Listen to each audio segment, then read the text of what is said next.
इस चैप्टर में हम वर्क के बारे में स्टडी करेंगे कि वर्क क्या होता है, वर्क का एनर्जी से कैसे रिलेशन है।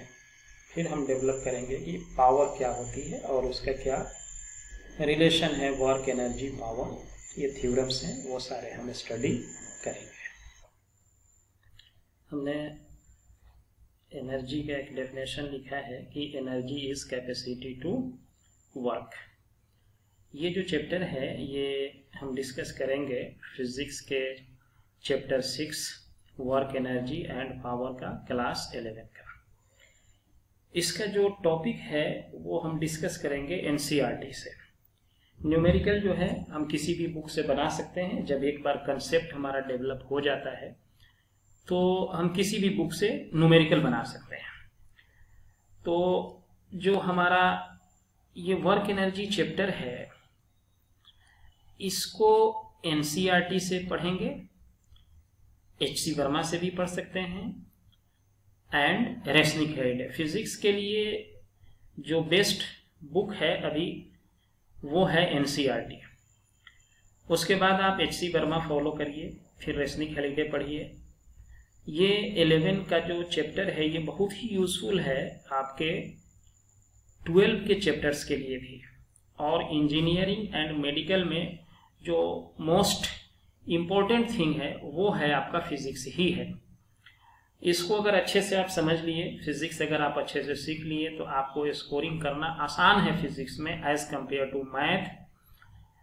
बिकॉज क्योंकि ये पूरा कंसेप्चुअल थिंग है जो कि आपके चारों तरफ डे बाय डे लाइफ में देखते हैं जिसको। तो हम इसको 15 मिनट्स के लेक्चर में 15 मिनट्स का लेक्चर हम इसको बनाएंगे, क्योंकि ये पूरा लेक्चर आपको जो है एक्चुअली ये होममेड है, कोई ये थिएटर में या कहीं और नहीं बना हुआ है। तो ये लेक्चर थोड़ा आपको जो है कि मतलब कि थोड़ा वो क्या कहते हैं कि जो उसमें चमक धमक दिखता है वो नहीं होगा, लेकिन कंसेप्ट इसमें आपको वो पूरा मिलेगा जो आपको चाहिए, जितना चाहिए। और हम कोशिश करेंगे कि ये आपको क्लियरली हर चीजें समझ में आए। तो अब देखिए कि वर्क होता क्या है। कभी कभी आप अपने लाइफ में देखते हैं कि एक कोई आदमी है वो अपने सिर पे रख करके कुछ बोझ लेके चलता है।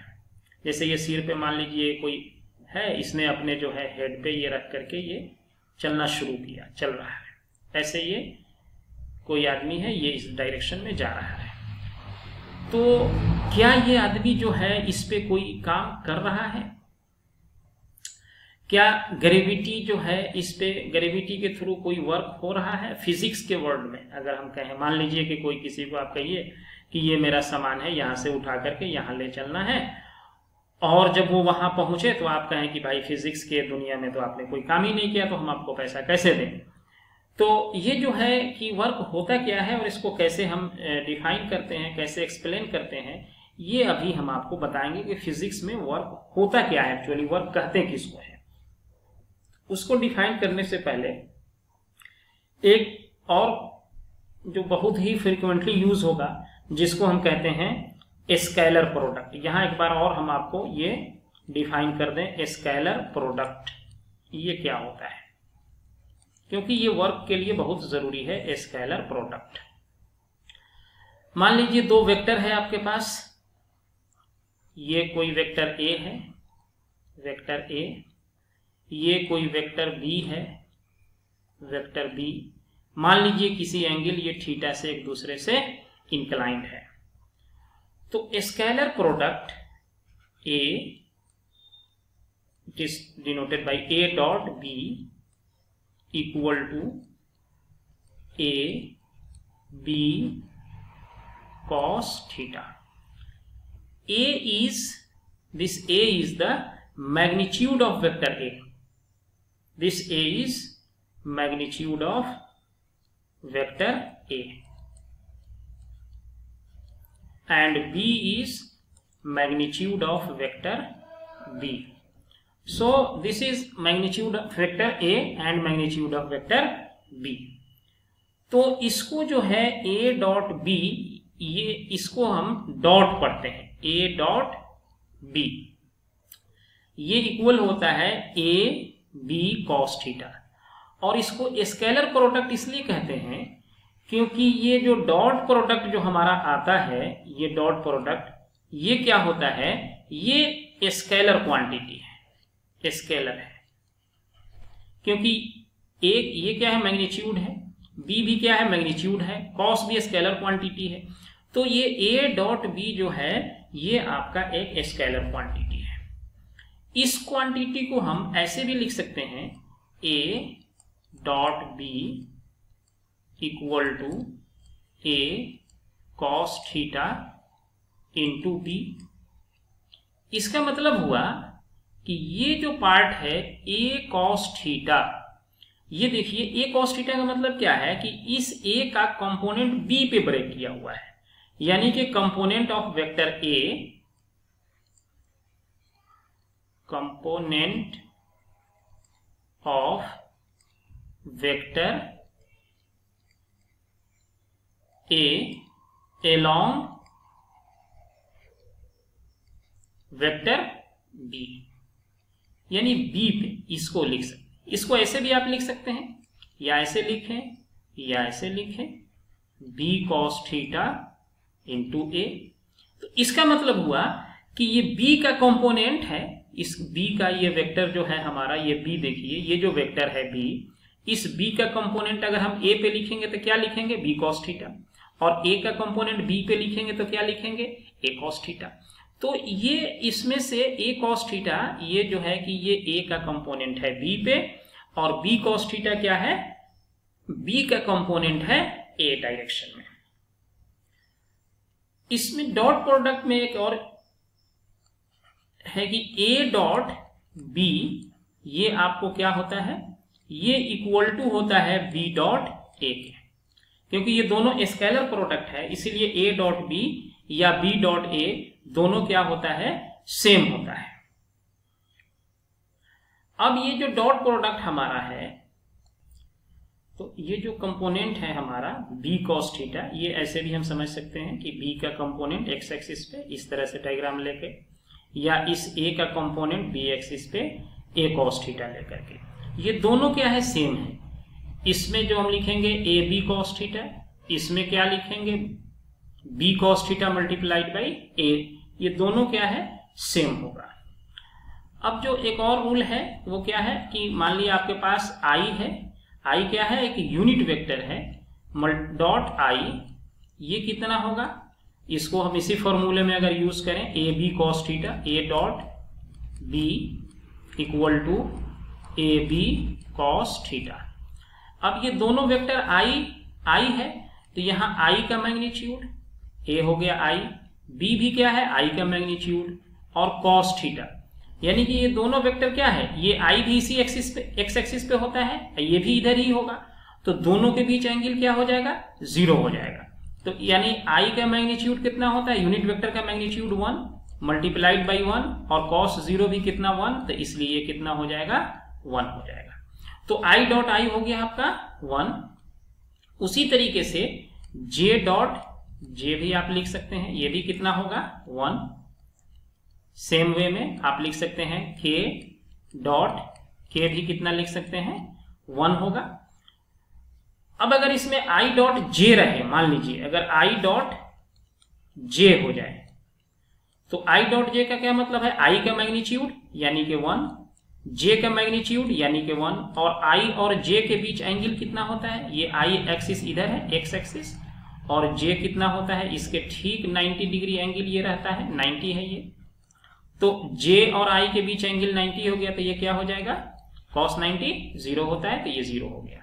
उसी तरह से जे डॉट के ये भी 0, के डॉट आई ये भी 0 हो जाएगा। सिमिलरली ये भी हम इसको 0 लिख सकते हैं। अब मान लीजिए कि आपके पास कोई वेक्टर हो, एक जनरलाइज फॉर्म में हम एक वेक्टर की बात करते हैं। मान लीजिए कि आपके पास एक कोई वेक्टर है, सपोज करिए ए कोई वेक्टर है, ये इस तरह से है, ए इक्वल टू मान लीजिए लिखा हुआ है ए एक्स आई प्लस ए वाई जे प्लस AZK, ये ऐसा दिया हुआ है। और B कोई वेक्टर है, ये दिया हुआ है BXI plus BYJ plus BZK दिया हुआ है।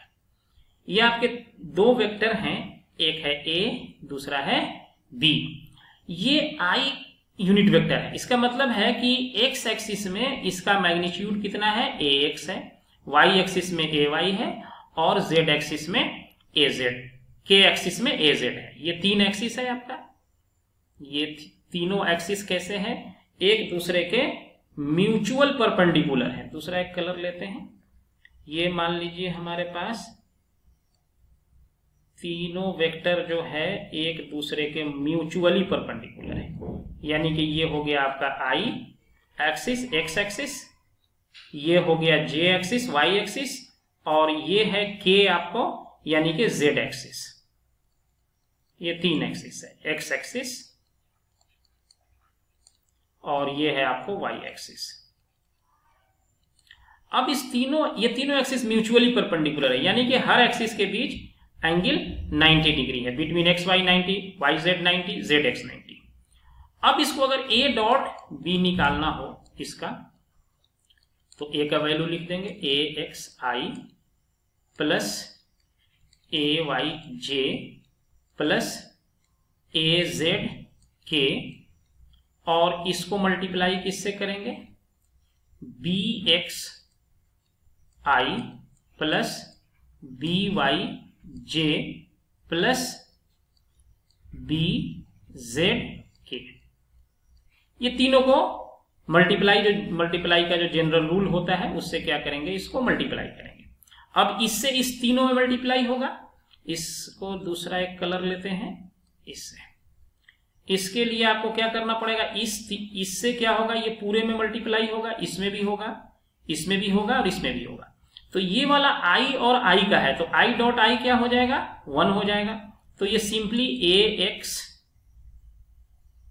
BX आ जाएगा यहाँ पे। और इसका फिर जब AX और BY से मल्टीप्लाई करेंगे तो I डॉट J हो जाएगा, और I डॉट J मिलके ये वाला पार्ट और ये वाला पार्ट मिलके क्या हो जाएगा, 0 हो जाएगा। I डॉट J क्या होता है, 0। उसी तरह से I डॉट K क्या हो जाएगा, 0 हो जाएगा। तो एक पार्ट हमारा ऐसे निकल गया। अब हम क्या कर सकते हैं, फिर इसी के बाद ये AY में आएंगे, तो Y के साथ जो I वाला कंपोनेंट है वो 0 हो जाएगा, J वाला रहेगा वो 1 हो जाएगा। तो AY BY plus AZ BZ लिख सकते हैं। तो इस तरह से ये जब हम मल्टीप्लाई करेंगे तो दो वेक्टर का मल्टीप्लीकेशन ये हमारा पार्ट जो है दे देगा। अब हम इस पे जो है एक न्यूमेरिकल देखते हैं। अब हमारा एक एग्जांपल है, ये देखते हैं। फोर्स दिया हुआ है 3I plus 4J minus 5K और डिस्प्लेसमेंट दिया है 5I plus 4J plus 3K। Question ये कह रहा है कि F डॉट D निकालिए, डॉट प्रोडक्ट, और प्रोजेक्शन निकालिए फोर्स का F का कहाँ पे, D पे, डिस्प्लेसमेंट पे। तो सबसे पहले हम क्या निकाल लेंगे, F डॉट D निकाल लेंगे, डॉट प्रोडक्ट। डॉट प्रोडक्ट में क्या होगा, ये इसके साथ मल्टीप्लाई, इसके साथ मल्टीप्लाई, इसके साथ मल्टीप्लाई, बाकी मल्टीप्लिकेशन क्या हो जाएगा, 0 हो जाएगा। तो 3 को 5 से कर दिया, 4 को 4 से कर दिया, फिर -5 को 3 से कर दिया, तो -15, ये 16 आ गया। अब फोर्स का मैग्नीट्यूड निकाल लिया। F का मैग्नीट्यूड क्या हो जाएगा, I का कोफिशिएंट का स्क्वायर, J का कोफिशिएंट और K के कोफिशिएंट का स्क्वायर कर लिया, ये निकल गया। उसी तरह से डिस्प्लेसमेंट का मैग्नीट्यूड ये निकल गया। अब क्या है, जो डेफिनेशन है F डॉट D क्या होगा, F का मैग्नीट्यूड मल्टीप्लाइड बाई D का magnitude into cos theta. F का मैग्नीट्यूड निकाल चुके हैं, डिस्प्लेसमेंट का मैग्नीट्यूड निकाल चुके हैं, कॉस थीटा नोन है और F डॉट D 16 है, ये यहां से पुट कर दिए। इसको सॉल्व करके हमको क्या आ गया, कॉस थीटा का वैल्यू जो है ये निकल गया 8/25 आ गया। अब theta equal to cos inverse 8/25, इसका वैल्यू 0.32 आ जाएगा। अब component of F on D ये क्या हो जाएगा, F कॉस थीटा। F हमको नोन है, कॉस थीटा का वैल्यू पुट कर दिए, तो ये हमको आ जाएगा, ये कट जाएगा 5, ये हमारा आ जाएगा 8√2/5। तो इस तरह से हम ये प्रोजेक्शन भी निकाल लिए। ये भी प्रॉब्लम आपको एनसीईआरटी का एग्जाम्पल है, सॉल्व प्रॉब्लम है।